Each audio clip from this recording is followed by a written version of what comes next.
So one of the things, so what do you think it will take for more organizations to actually move the needle forward and actually unlocking the economic opportunity and actually embracing gender equity?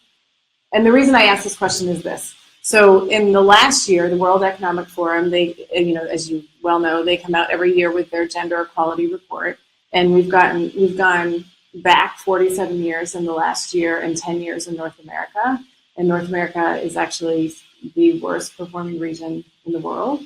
And so and obviously corporations are a big part of that. They're not the only part of that, but they're a big part of that. So what do you think it will take for more organizations to actually embrace gender equity and really leverage the economic opportunity? Yeah, I think you see quite a few things going on simultaneously.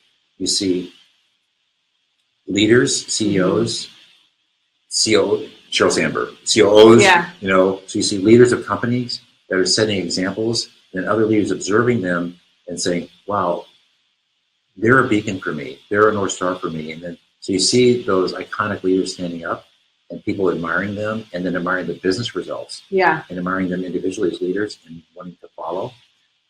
You're beginning to see now core stakeholders.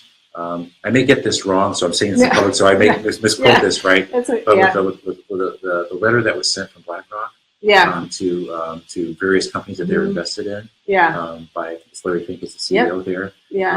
Think about that, right? They're solely there to drive great economic returns. Right. And they made some kind of calculus that says, boy, we're here to represent investors in our funds, and as being great financial stewards.